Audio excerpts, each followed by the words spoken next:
So the archaeological site of Magic Mountain is located just west of Denver in Golden, Colorado, and it's situated between the mountains and the plains. Evidence suggests that people have lived at Magic Mountain going back at least 7,000 years. It was a campsite for mobile hunter-gatherer groups that were passing through the region. This includes possible stone houses, projectile points, and earth ovens, places where people were cooking. All of these finds help us to get a little bit closer to understanding who the people were that lived here and used this place through time.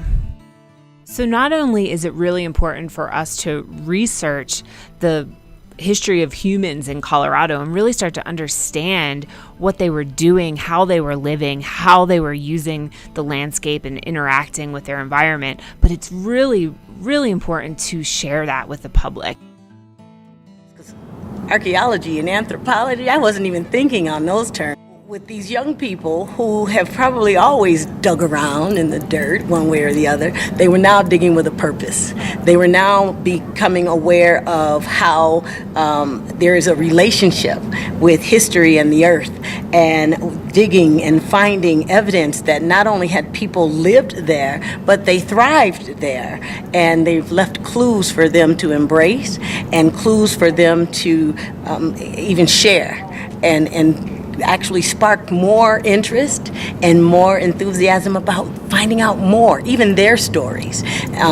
These children were primarily African American or Latino. They began to ask questions about their own history and their own connection with the land. And so it was very powerful, very, very powerful.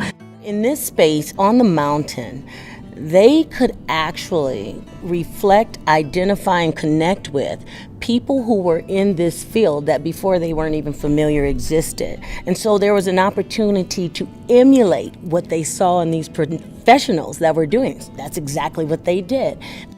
It's one thing to say, yeah, we'd like you to come up. It's open to the public. It's free. Just come on up. It's another thing to say, we'll come get you. That was powerful.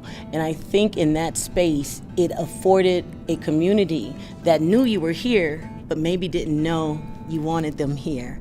It said more than just you're invited. It said you're home. We're coming to get you. This project was designed to be really a twofold project: the research and the community outreach, and the two of them go seamlessly together. We tried to reach as many different people as possible through a variety of different networks in terms of having public tours, having youth programming for a variety of different youth groups, our teen programming that we had at the site, and then the entire dig was staffed with volunteers who dedicated their personal time to this project. And so it really is a group effort and very much within the community, and to stimulate the community's excitement about our collective past. And we've learned a lot from this endeavor and really see this project as a model to use for other community projects circling around archaeology, historic preservation, and how to engage the public in a way that's meaningful to them and to get them involved and have ownership over protecting the past.